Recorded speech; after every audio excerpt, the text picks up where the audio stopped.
this is an iHeart podcast. Guaranteed human.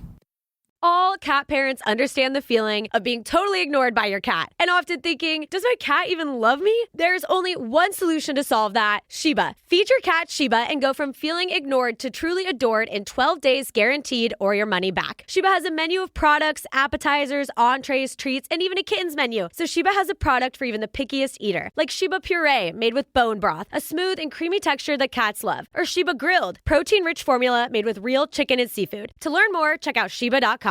Hey folks, owning a home means one thing. Something's gonna break. AC, plumbing, fridge, and it's never convenient or cheap. That's where American Home Shield comes in. An AHS Home warranty can help protect your wallet from pricey breakdowns on even your oldest appliances and systems. And if they can't repair the covered item, they'll replace it. So check out American Home Shield and get 20% off any plan at ahs.com/SYSK and see promo details. See ahs.com/contracts for coverage details, including service fees, limitations, and exclusions. American Home Shield. Don't worry, be warranty. With no fees or minimums on checking accounts, it's no wonder that Capital One Bank Guy is so passionate about banking with Capital One. If he were here, he wouldn't just tell you about no fees or minimums. He'd also tell you about how Capital One cafes are open 7 days a week to assist with your banking needs. Yep, even on weekends. It's pretty much all he talks about, in a good way. What's in your wallet? Terms apply. See CapitalOne.com/bankguy. Capital One N.A., member FDIC. Welcome to Stuff You Should Know, a production of iHeartRadio.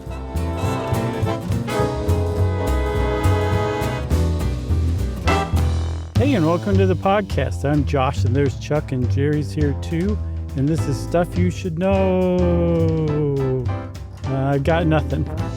Hey, that was a sound effect in and of itself. I guess. I don't know if it really qualifies, but I appreciate the support, Chuck. It was Josh introing the show as he falls off of a cliff. No, it was Josh in space. Yeah, that too. Yeah, the cliff works too. I like you in space better than dying. Thank you. I appreciate that. But I think that really goes to illustrate just how versatile sound effects can be. Yeah, I'm excited about this one. I am too. This was a Dave joint. He helped us with this. That's right. And I knew nothing about this stuff. I mean, I knew that the people who make this are often called Foley artists when they do a specific kind of thing. But just like the little details and everything, and it was all new to me, and it was all super interesting. So I'm psyched about this one too. Yeah, me too. So what we're talking about is sound effects, if you haven't gathered that by now. And, you know, I never assume what people know about movie making. Because I worked in that field for a little while, and you and I did a TV show, like you know some stuff about it. But I never assume that people know things or not. So we should say right out of the gate, when you're watching a movie, or you're watching a TV show or something like that, and also this stuff is for animation and video games and all that stuff, but we're mainly talking about, you know, live action stuff. When you see a car drive down the road, or a couple sitting in a restaurant having a conversation, and you hear all the people in the background, and you hear that car drive down the road, or anything you hear, a door shut, footsteps, all of that stuff is created in post-production, either by a person doing it, a Foley artist, which we're going to talk a lot about, or it might be from a sound catalog, like where you have all kinds of recordings you can pull from, like car door shut, stuff like that. Or sometimes, you know, that stuff now obviously is created through the wizardry of computering. Yeah, but there's a surprising craft that's still left that has not been pushed out by computers yet. That seems like this sort of happened years ago. But the work that the Foley artists do is so intricate and so well done that computers just can't replicate it yet. Like, there's a car door sound. Sounds good, but it just doesn't quite work. And the reason why, from what I saw, all the explanations I saw basically said Foley artists are they're sound actors. So they're acting along with the actors on screen to make the sounds that you know and love and actually don't even notice, but you would notice them if they weren't there or they were off. Yeah, for sure. And two more quick points for me. Sound is often overlooked, I think, by the general public in a movie or TV show. For sure. And even, as you've seen, my friend, on actual sets. It's half the thing is what you're hearing, the other half is what you're seeing. But the sound department, every sound department I've ever worked with is always like, just they're shoved to the side, and they make room for the camera and everything, the lighting, and there's a boom person that's like, oh, don't worry about me. Like I also have to stand in this room. Yeah, Brian. And do like half the sound. Mm-hmm. They're always, just shoved off to the side, which is incredible that it's still sort of like that. And also, getting back to what I said before about how every sound you hear basically that is not dialogue or music, like soundtrack stuff, or unless it's diegetic, sound actually screws things up on recording out in the world. Like that's why they try to shoot as much as they can on a stage, because if you're out on the street, you often hear the term hold for sound because there's a lawnmower, and they may add a lawnmower later to make something more real, but they don't want the lawnmower that's actually there or the plane flying over. They could add all of that stuff, the birds chirping, they add all that stuff later to make it real, but you can't have any of that on the day while you're shooting. So you're always holding for sound, waiting for the car or the train or the leaf blower. And that's why they shoot like restaurant scenes, like completely silent. Everybody is miming, talking in the background. And it's really weird when you see like a clip of it. It's definitely weird. It's also weird to be like in the middle of it trying to act when everybody around you in the restaurant is silently miming. Yeah. And it's also hard. I did an extra thing or two. That's hard to do. Yeah, for sure. I'm sure those are two sides of the same coin. Yeah. So those were two great quick points. 7 quick points from me. That's about how it goes. Aw. So you said a word back there a minute ago, diegetic. And that stood out to me like, what? And the reason why I didn't stop you and say, what are you talking about, Chuck? Is because I already know what it means. So I feel like I should explain it. Diegetic sound is the sound inside the movie's world. So if you were one of the characters or the extras or anybody in that movie, you would hear these sounds like that lawnmower, that car driving by, the machine gun, It's pretty good. From the car driving by. That's my best one. Yeah, I mean, a lot of times you hear it in terms of music, like when they're playing something in the car that they're hearing. Sure. And then a very common sort of thing to do is then that becomes the soundtrack. It like kind of changes the tone a little bit, Yeah. It's always great. But so that would be diegetic music, but the score that's just going along with it, that would be non-diegetic because the characters aren't hearing that. Same with narration. Yeah, unless it's like a Naked Gun kind of thing, and then they might like the strings will swell, and somebody will be like, "Did you hear that?" Has Ruby taken you to the new Naked Gun? I took myself, Scotty, and I went. Oh, really? How was it? It's very, very, very funny. Really? So do you know Liam Neeson and Pamela Anderson are a couple now? I wondered about that because they're both people at a certain stage in life that are without their partners, and for very different reasons. But I kind of was like, that I kind of hoped they would get together. Well, they did, buddy. Your wish came true. She's very funny in it. I don't know if it's still out, but I highly recommend seeing it in a theater laughing with a group of people. Okay, good to know. But it's probably too late for that. So,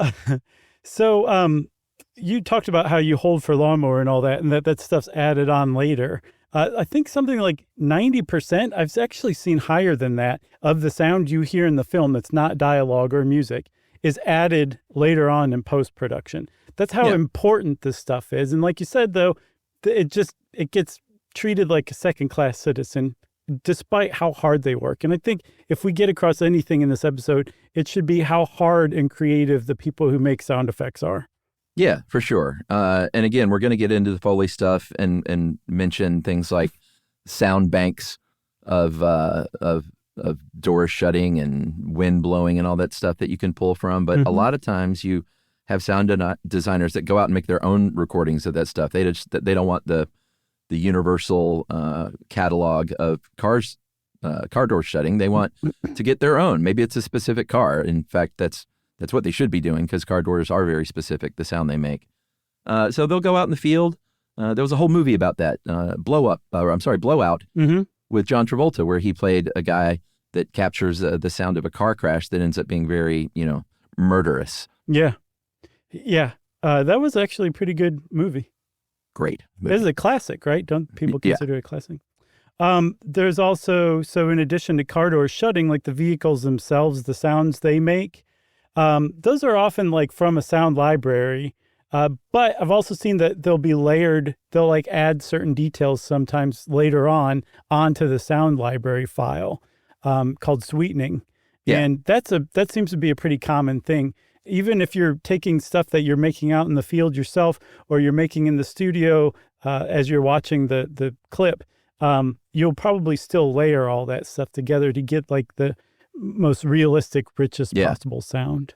Yeah, they get really into it. It's a good nerdy sort of line of work. You got to have a good ear, that's for sure. Because you're recreating, punches and slaps, and every gunshot that you hear in every movie is not what you hear on set, obviously. And then, of course, this is all stuff done that's like real sound effects. A lot of the things that are created via computer but not all of them are things that don't exist.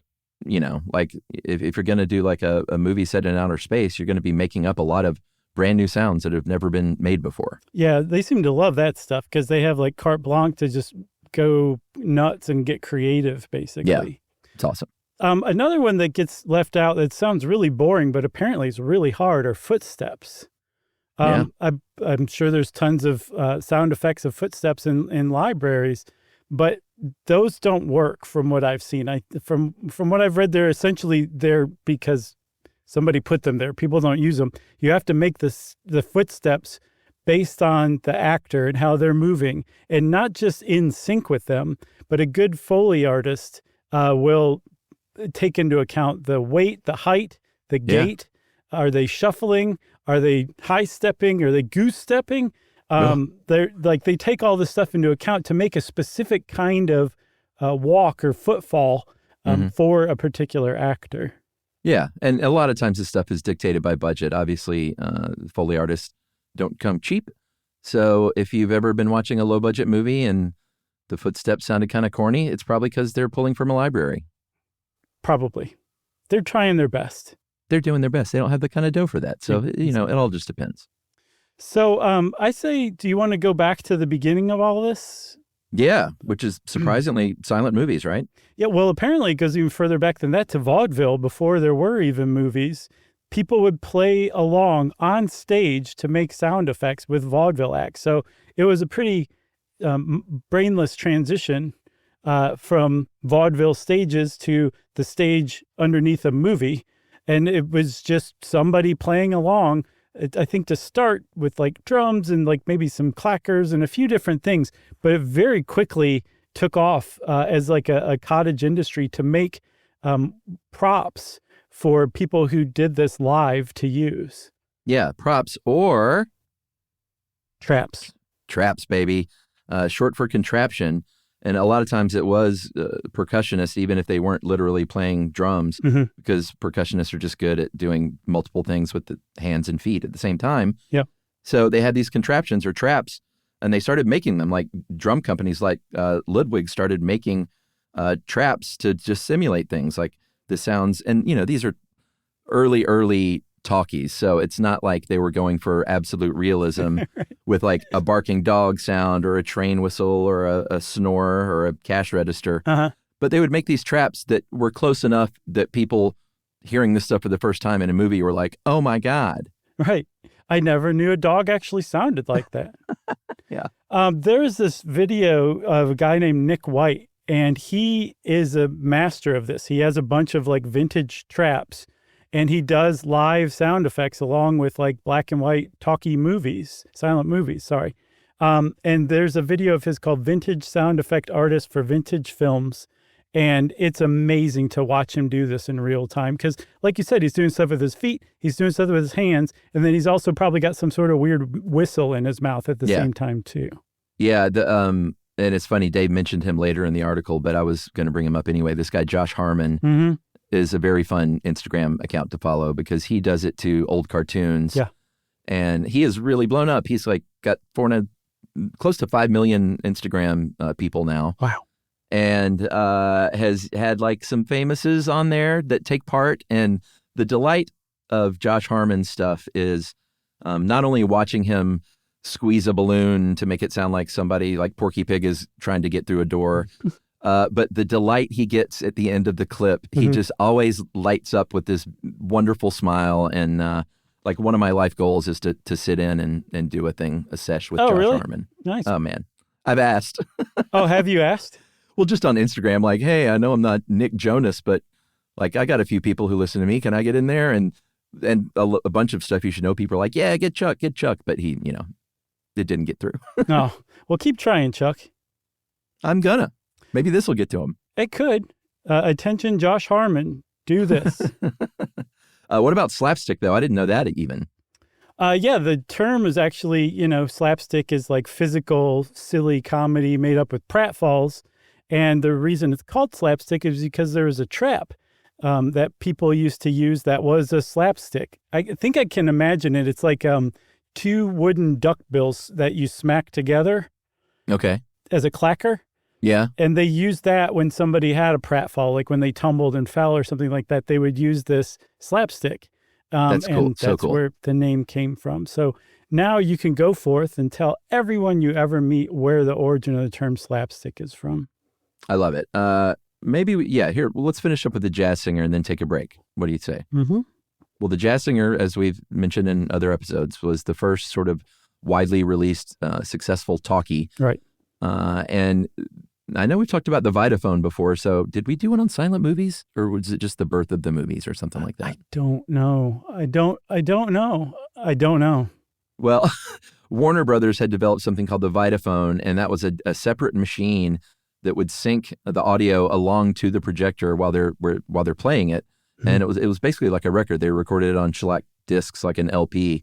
And once the jazz singer came out, a whole new industry was born from silent movies. Right. Like throwing a light switch. Like silent movies were out and talkies were in. Like this was an enormous innovation for sure.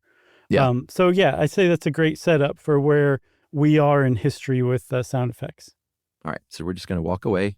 Clip, clop, clip, clop, clip, clop. Wait. Oh, no. We'll be right back.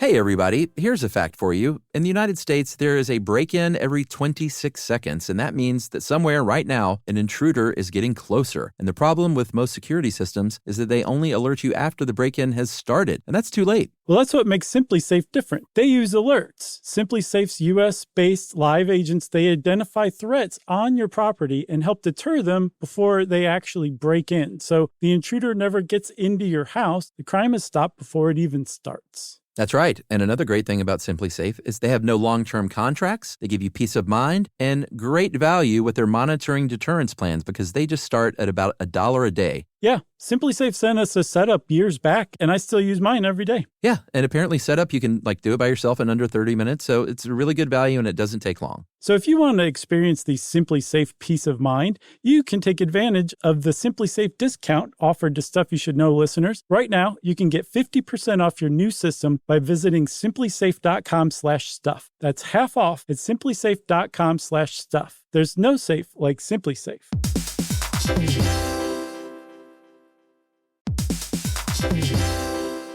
Work can be a little weird. One minute you're in a meeting that could have been an email. The next you're trying to decode corporate jargon that somehow means nothing. And don't even get us started on the quick sync that turns into a 45-minute deep dive. Yeah, well, the truth is figuring out your career isn't always straightforward. Whether you're trying to grow, pivot, or just stay relevant, it can feel like you're navigating it all on your own. Well, that's where LinkedIn comes in. That's right. LinkedIn can help you grow your career, helping you confidently navigate your path with insights, ideas, and inspiration from your professional community. You can stay up to date with the latest trends in your field, connect with people who get it, and discover opportunities tailored to your goals, your experience, and what actually matters to you. Whether you're looking for something new or just trying to grow where you are, LinkedIn gives you the tools and connections to move forward with confidence. Because LinkedIn is the network that works for you. Visit linkedin.com/knowstuff to learn more.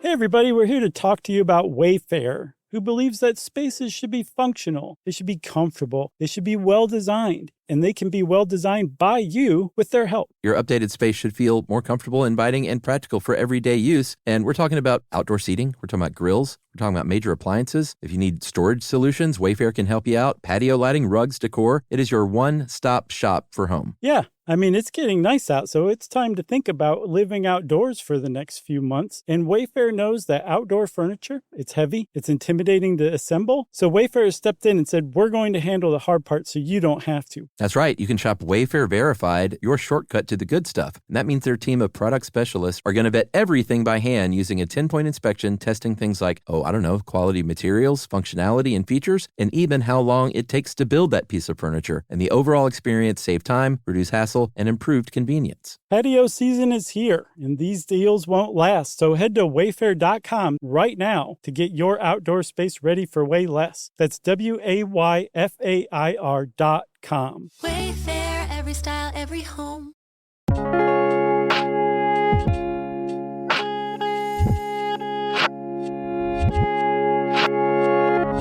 You do a great machine gun, and I have to say, you and Scott Aukerman both do great machine gun sounds with your mouth. That is from years and years of playing with fake M16s in the woods. What is that horrible instinct that little boys have? I don't know. It's weird. I'm glad it usually gets left behind or shed as you get older, typically. Yeah. But let's pick up that stick and go. Yeah. See, that was terrible. No, that was pretty good. That was a modified M16. All right, how about this?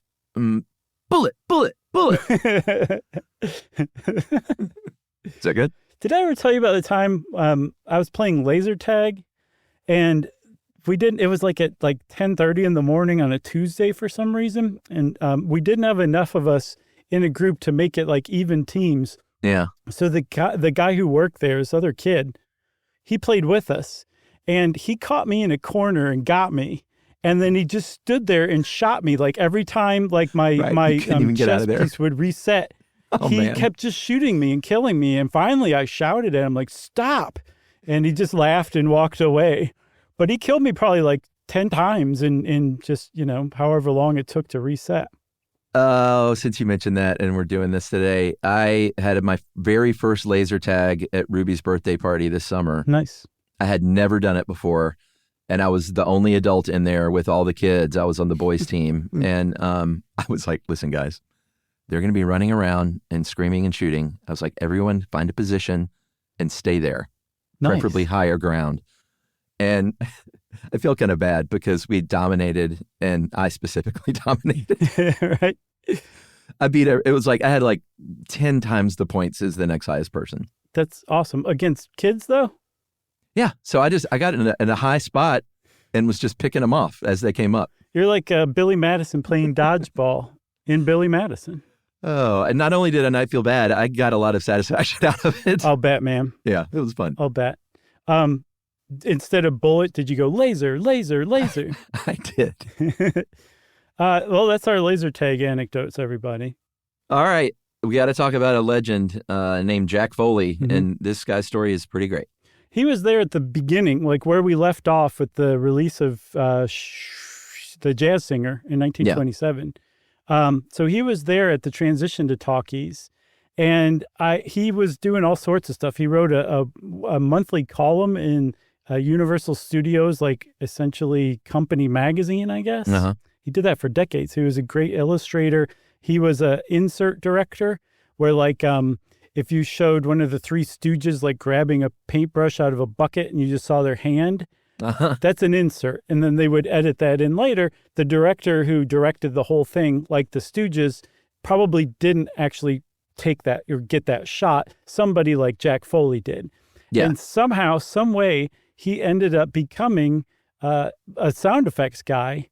I don't know how he got his first chance. I think he was just hired on as one of the people doing it. And he became so good at it and so legendary that still today, anything that has to do with creating sound effects in a studio is called Foley. Yeah. His name became an adjective, a verb, and an art form and a department. Yeah. which is, I don't know many people that can say that. So, and I also think he got hired because he was just around doing all kinds of stuff. So it was one of those things like Jack Foley can probably do it. Right. So after the Jazz Singer, everyone was like, oh my gosh, this is the new thing. We have to have our talkie. And Universal had already gotten the movie Showboat in the can as a silent film. Right. And they said, we want to change this into a talkie. So Jack Foley goes over to Stage 10 at Universal Studios with an orchestra and started working his magic, which was, fairly limited stuff at first, like audiences cheering and water and the sounds of the steamboat and stuff like that. But, he's kind of saved the day. Yeah, and the thing is, so there's this live orchestra playing along with this, and there's no retakes. You did this whole movie in one take because it was being recorded directly to that Vitaphone record, right? So it went out with the film. Like that was it. So this orchestra's playing, and he's making these sound effects as it's happening on screen. It's just mind-boggling what he was doing, and he got really good at it. Apparently, he could do a reel of film, which I saw 10 minutes. I think it probably varies a little bit, but somewhere around there, let's say 10 minutes of film, several scenes, he could do the sound effects live in one take. Yeah. It's amazing. He started assembling his props and stuff, and they got him a room, and it became known as Foley's room. And then eventually that would just become the Foley room, like on every studio. I don't know how quickly they adopted his name as an adjective and a verb and all that stuff, but I do know that it was pre-credit because he was not even getting a credit for this because there was no such thing as a Foley artist till after him. No, his first movie, like you said, was Steamboat, which I think came out in 1928. And his last movie was Spartacus in 1960. He did scores, probably hundreds and hundreds of movies, and never once got an on-screen credit, which is nuts. Yeah. I mean, the credit is named after him. Like he invented a credit. Yeah, for sure. By the way, I think it was the early 60s, and Desilu was the first studio outside of Universal to call their Foley room a Foley room. Amazing. What year was that? Like 61 or something like that. So kind of right after he was done, he got the honor. Yeah, I guess that's it was. Amazing. Yeah. That Desi Arnaz, man, he was a class act. I did a shoot on the Lucy stage one time. It was pretty cool. Oh, yeah? Is she buried there? No. It was just where they shot it. Oh, okay.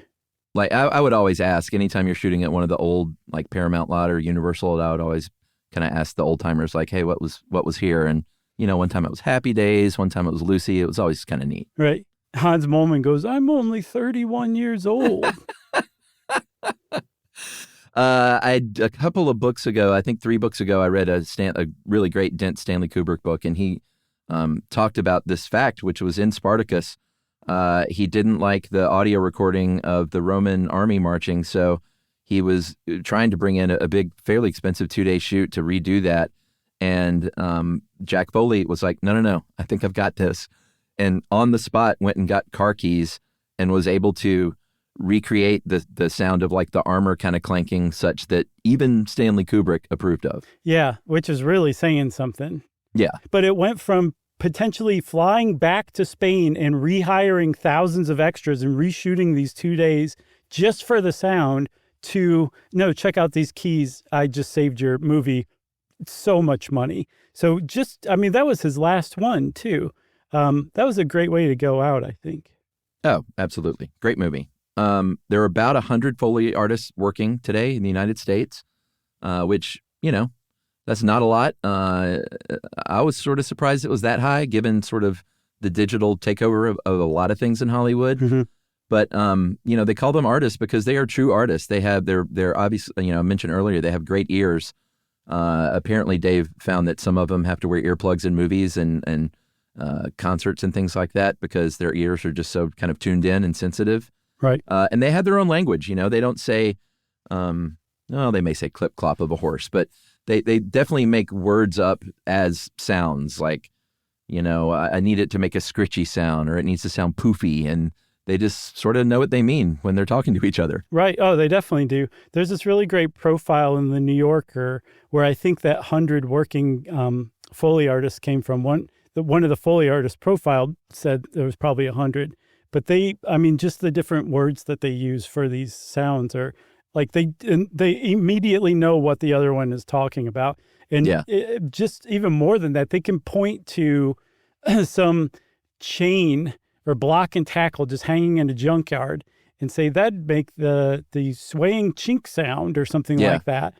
And sure enough, they could go up to it and make it sound exactly like what they were just describing.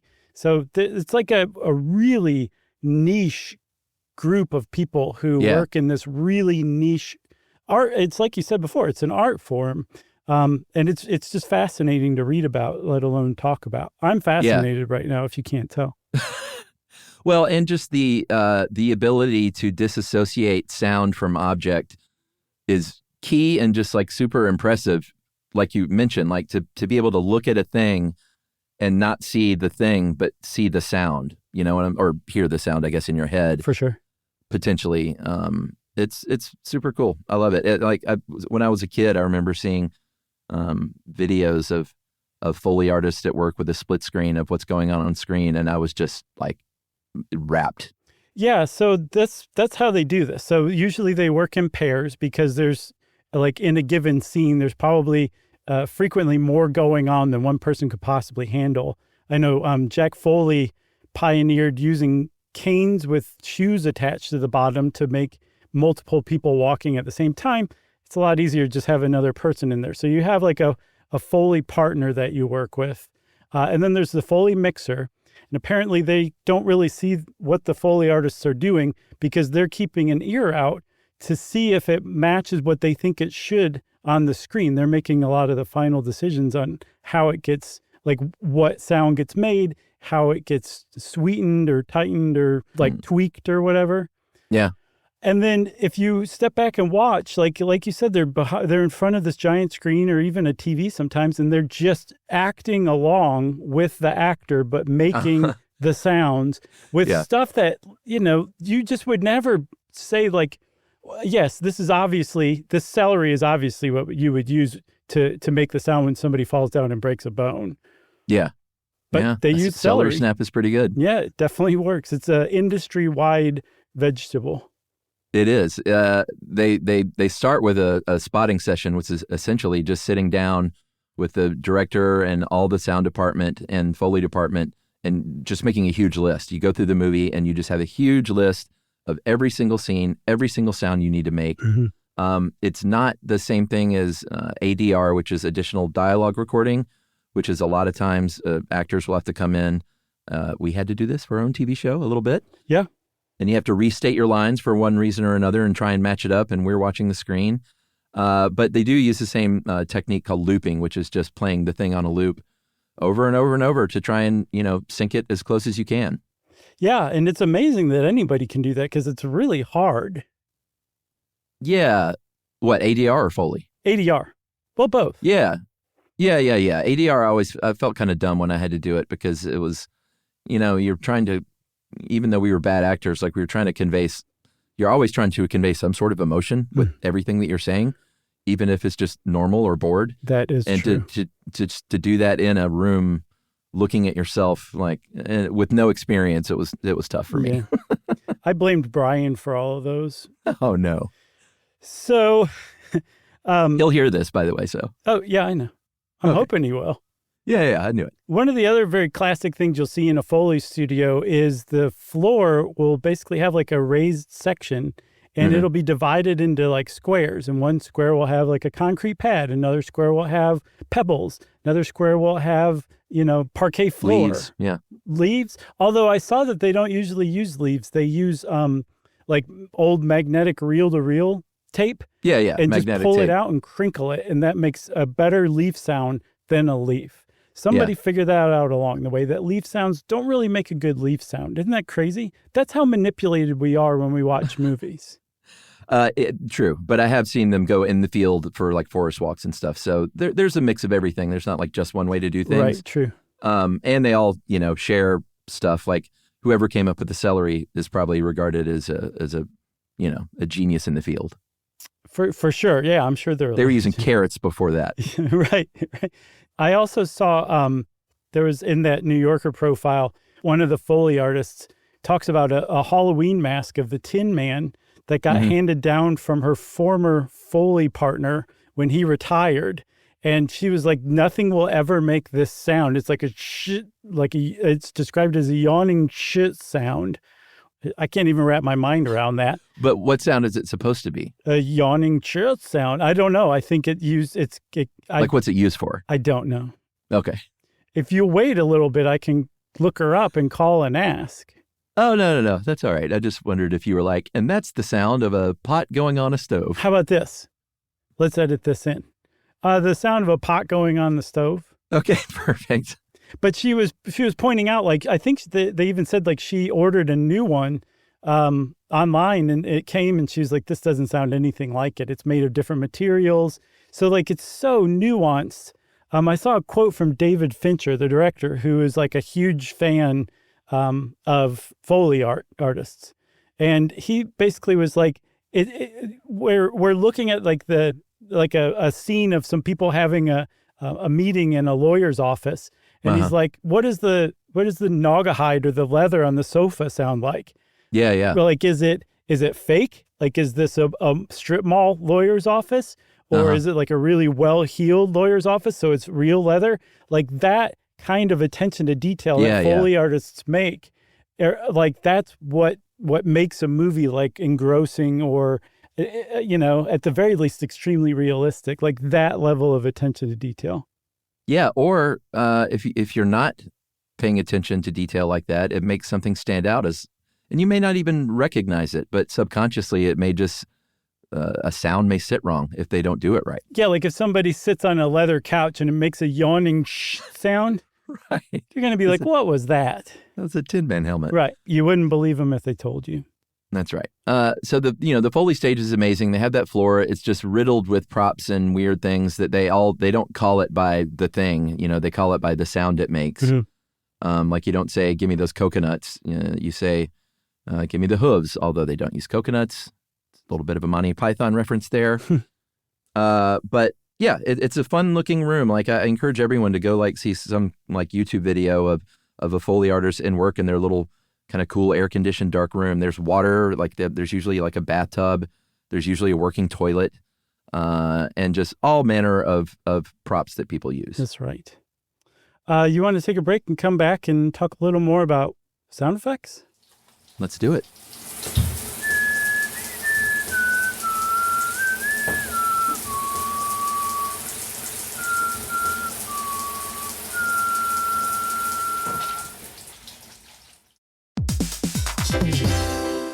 Hey, everybody, here's a fact for you. In the United States, there is a break-in every 26 seconds, and that means that somewhere right now, an intruder is getting closer. And the problem with most security systems is that they only alert you after the break-in has started, and that's too late. Well, that's what makes SimpliSafe different. They use alerts. SimpliSafe's U.S.-based live agents, they identify threats on your property and help deter them before they actually break in. So the intruder never gets into your house. The crime is stopped before it even starts. That's right. And another great thing about SimpliSafe is they have no long-term contracts. They give you peace of mind and great value with their monitoring deterrence plans because they just start at about $1 a day. Yeah, SimpliSafe sent us a setup years back, and I still use mine every day. Yeah, and apparently setup, you can do it by yourself in under 30 minutes, so it's a really good value and it doesn't take long. So if you want to experience the SimpliSafe peace of mind, you can take advantage of the SimpliSafe discount offered to Stuff You Should Know listeners. Right now, you can get 50% off your new system by visiting simplisafe.com/stuff. That's half off at simplisafe.com/stuff. There's no safe like SimpliSafe.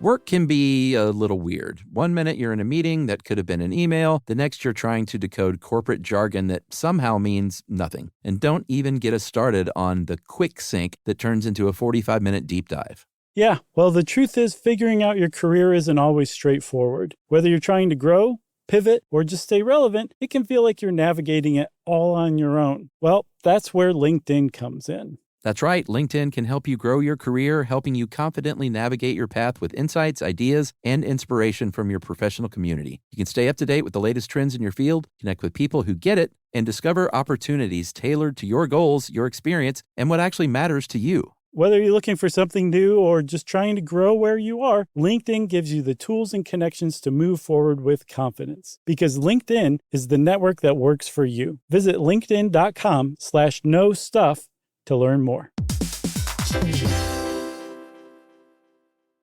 Introducing the all-new Mazda CX-5, featuring more connection, Hey Google, where's the nearest Pilates class? safety that has your back, more discovery on the scenic routes, more passion in the details, and more control in changing weather. The all-new Mazda CX-5, more to move every side of you. See it in 5 films at mazdausa.com/5sides. Google is a trademark of Google LLC. Sequences shortened and simulated.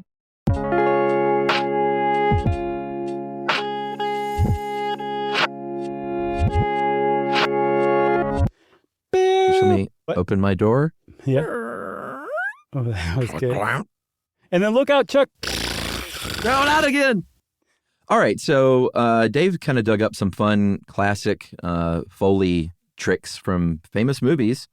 And we're going to talk about those and more because we're going to get into Star Wars as well because everyone loves talking about Star Wars. Well, the guy who was the Foley artist and I guess sound designer for Star Wars, Ben Burtt, just changed the industry from what I could tell. He's a really interesting, creative guy. Yeah. We've talked about him before. He was the Wilhelm scream guy. Yes. Did you see the Wilhelm scream thing I sent? I did not. Oh, I know the story of the Wilhelm scream. You want to hear it? We did a whole episode on it, didn't we? No, we just mentioned it and then Jerry put the wrong one in. Oh, I thought we did a whole short stuff on it. On the Wilhelm scream? I don't think so. I thought we did. Well, either way, just go ahead. All right. If we have, then we'll edit this part out. But Okay. essentially, the Wilhelm scream was a scream that they think was recorded by a guy named Sheb Wooley, who is an actor and musician who's known for the song Purple People Eater. He's the guy who sang that. And it was in a movie called Distant Drums. And I think we can play the Wilhelm scream right here, right? I mean, I thought we could the first time and it didn't work. Well, let's try again. So this is what All right. we're talking about. This is the very famous Wilhelm scream. Okay, so apparently Sheb Wooley recorded that for Distant Drums, but it didn't become kind of, I guess, a thing or iconic or well used until 2 years later. There was a movie called The Charge at Feather River, and a character named Private Wilhelm gets shot in the leg by an arrow, and he screams the Wilhelm scream. Still wasn't called the Wilhelm scream until Ben Burtt came along for Star Wars, and he'd seen just tons of Westerns as a kid, and the Wilhelm scream showed up in almost all of them. So he sought out that scream and found it in the Charge at Feather River sound library and used it. The first time it shows up is when Luke shoots a stormtrooper and the stormtrooper falls off of something or other. I can't remember where exactly. And he adopted it as a signature sound, and it just became kind of a iconic in-joke among sound editors since then. Yeah. It may have been Movie Crush That makes sense. where I covered that. Yeah, totally makes sense. And I think it was All That's Interesting said it's been in over 400 films.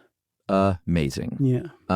The E.T. sound, they needed E.T. to sound a certain way when E.T. walked around because they needed him to sound like an E.T., but also not be like gross. Right.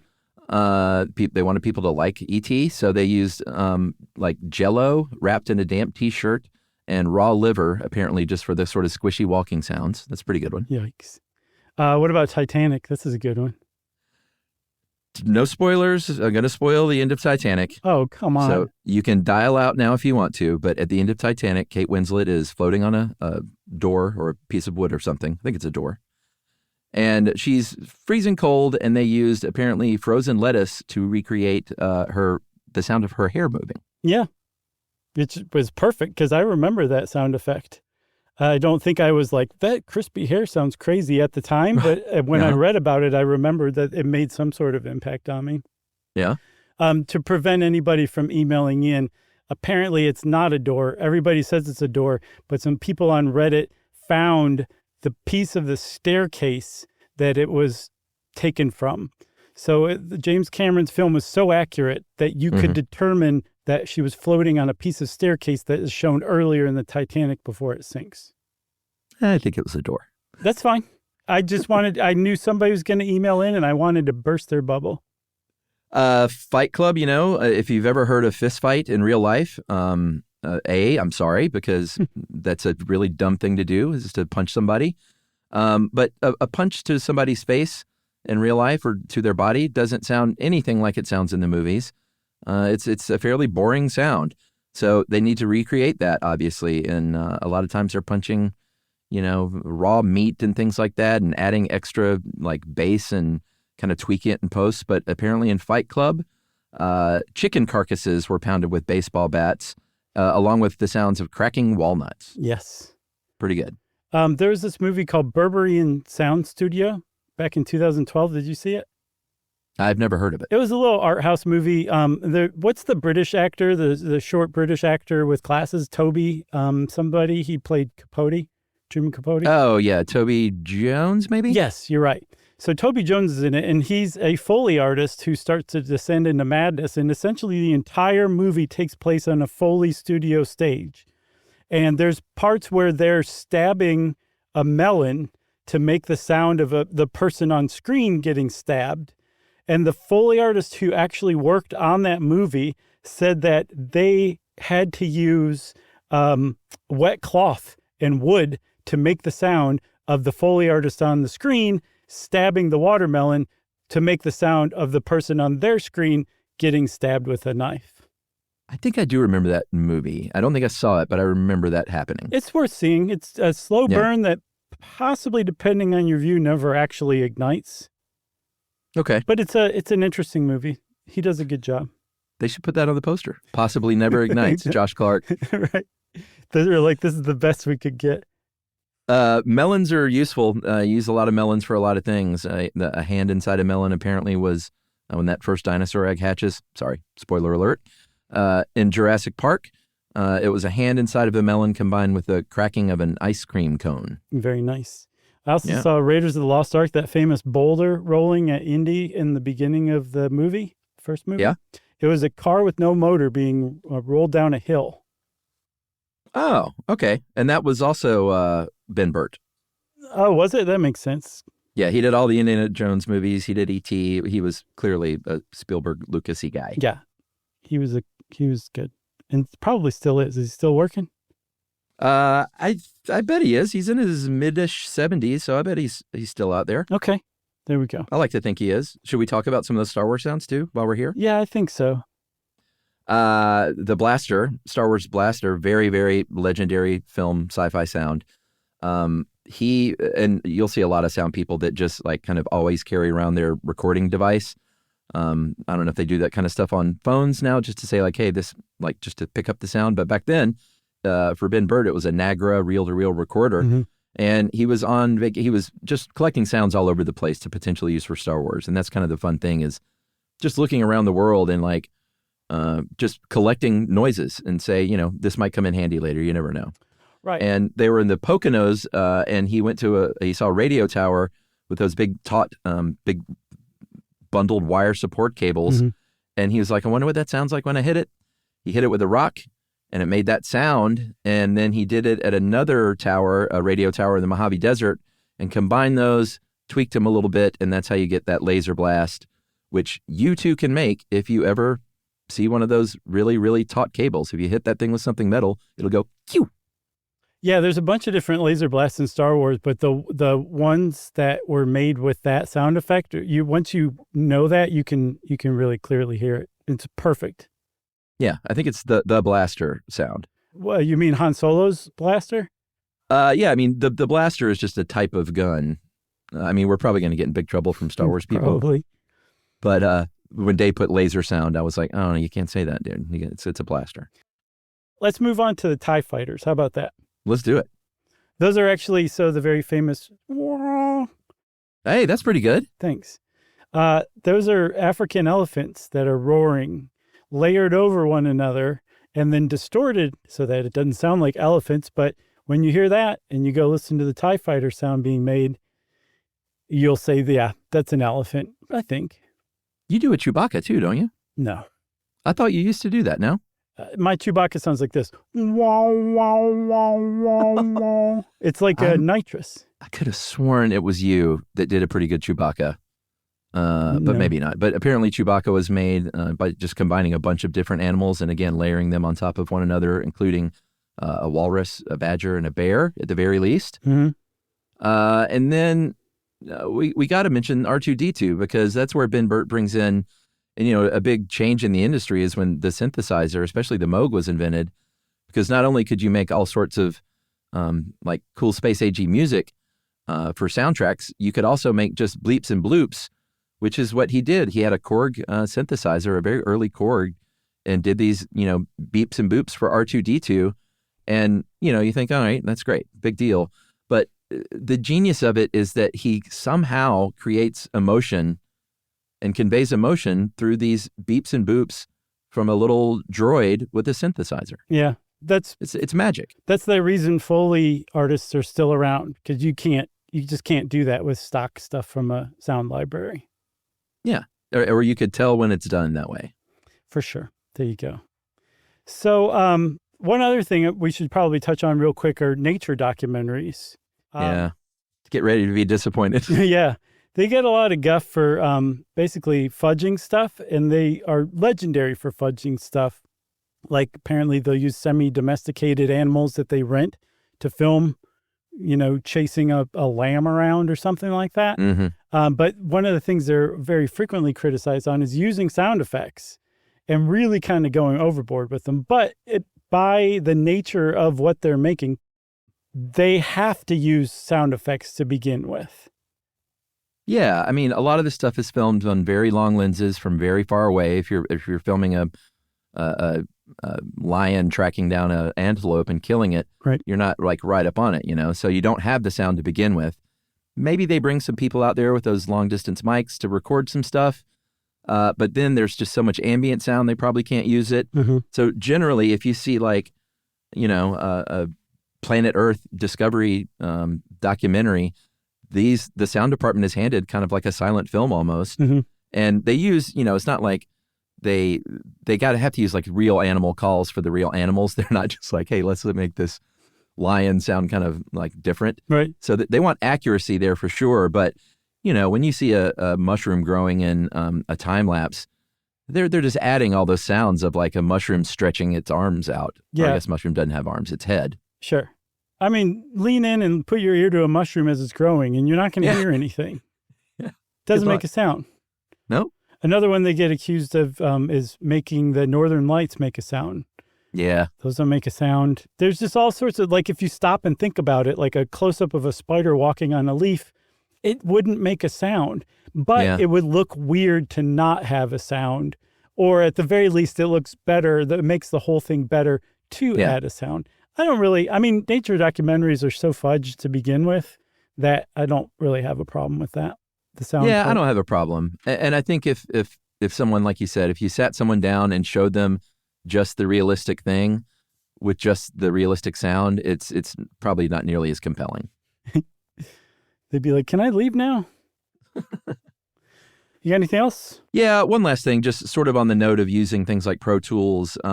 I mentioned earlier that is kind of budget related, and obviously big movies can just afford to do whatever they want in terms of that kind of thing. But even then, the sound line items are often just a very small part of the budget. It kind of depends, but when you budget out a movie or a TV show or a commercial or anything, you kind of have a general template to work for. Like, we're going to allocate this percentage for this percentage for this. Camera department's going to get probably something like this. And sound is always like maybe 10% or so. And a lot of times that can include the rights to play soundtrack stuff. And, it depends on the movie. If it's like Dazed and Confused or something like that, that's really music reliant, mm-hmm. you're going to have to spend a lot of money on that. So you may look at the post-production sound and be like, I'm sorry, you have very little to work with. So that's where you're going to get stuff like pulled from libraries a little more. When you get these big movies, that's when they can afford to bring in the Foley artists and the whole teams, and that's why the sound is always really awesome, and that's why they highlight it at the Academy Awards. Yes. Nice. So go forth and watch movies and listen out for sounds, and you'll probably be amazed here or there. Yeah, but don't get so caught up in that. Like, I wonder if Foley artists can even watch movies I know. and enjoy them. I feel so bad for people who can't watch movies, who can't enjoy food because they're chefs or something like that. Like, Yeah, who totally. just can't enjoy simple pleasures in life because they know too much about it, Can't enjoy bologna or sausage. Yeah, I say, here's a new Stuff You Should Know t-shirt. We have a new t-shirt seller, right? Yeah, it's on Cotton Bureau, our new merchant. Yeah, we've never put a lot of effort into merch, but we always hear people asking. So Cotton Bureau, Stuff You Should Know. You can find our merch now, and I think a new t-shirt should be Stay Dumb, Enjoy Things. Oh, that's a good one. Yeah. That's a great one. All right, well, let's have Aaron Cooper get on it, because I think 2/3 of our shirts in our merch store from Aaron Cooper, because he's really good at it. Yeah, and Stay Dumb, Enjoy Things is perfect to promote a show that's all about trying to make people smarter. Precisely. Yeah. I wonder if we can get a shirt that says... How would you spell that? I don't know. I'm going to leave that T's. to Aaron Cooper. Yeah. Well, since we said Aaron Cooper's name at least 2 times, I think maybe 3, we've unlocked listener mail. You don't want to say it 3 times because he'll be right behind you. All right, here we go. This is from Stephanie, and I feel bad about this because I even knew this. Hey, guys. Thanks for the great episode about the militarization of the police. I'm truly grateful for the decade of learning since I've been listening. One of you commented, I think it was me probably, that you were surprised to read about the police in Teen Vogue. I thought you might be interested to know that Teen Vogue is pretty well known for serious journalism and being an example for taking young women and girls seriously. I knew that, and we have even talked about this before, and so I don't know why I was like, oh, Teen Vogue. No, it was me. Was it? Yeah, it was 100% me. No, I thought it was me. Well, I'll throw myself in that grenade. That's okay. Along with you. That's all right. But she says, here's an article from Jezebel by Julianne Escobedo Shepard. If you're shocked, Teen Vogue is great. You're not paying attention. I imagine you may get other emails like this, although I may be the first since I was up crazy early and listened right away. Thanks and have a great day. And that is from Stephanie. Thanks, Stephanie. Those are the corrections that we love to get, where it's very gentle, but also like, you guys, come on. Yeah. If you can balance those 2 things, you've come up with a great correction email as far as I'm concerned. Agreed. If you want to be like Stephanie and send us a correction or just an email to say hi or whatever, you can send it off to stuffpodcast@iheartradio.com. Stuff You Should Know is a production of iHeartRadio. For more podcasts from iHeartRadio, visit the iHeartRadio app, Apple Podcasts, or wherever you listen to your favorite shows.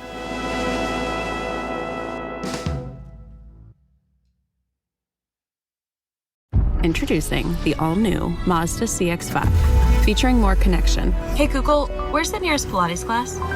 safety that has your back, more discovery on the scenic routes, more passion in the details, and more control in changing weather. The all-new Mazda CX-5, more to move every side of you. See it in 5 films at MazdaUSA.com/5sides. Google is a trademark of Google LLC. Sequences shortened and simulated. When it comes to small business, people want to talk to people, not bots, not voicemail. Your customers or clients want a real human connection. And that's exactly what they get with Ruby. Ruby is the virtual receptionist company that takes care of your callers when you're unavailable, in the middle of something, or just don't want to pick up. They can answer, screen, and transfer calls, as well as take messages, collect payments, book appointments, and more. All while saving you time and making the people you serve feel special. It's available 24/7, 365 days a year, and is 100% based in the U.S. See how it works at ruby.com, or better yet, give them a call at 844-900-RUBY. Geico presents a 30-second podcast between your podcast. Today's story is shared by one of our listeners. It's called Betrayed by Bill. It was in that moment I caught who was staring back at me in betrayal, or more like what? My insurance bill. With trembling hands, I grabbed my phone and switched to Geico, saving about $900 in the process, and never to be betrayed again. Now that was bloody riveting. It feels good when the story ends with savings. It feels good to Geico. This is an iHeart podcast. Guaranteed human.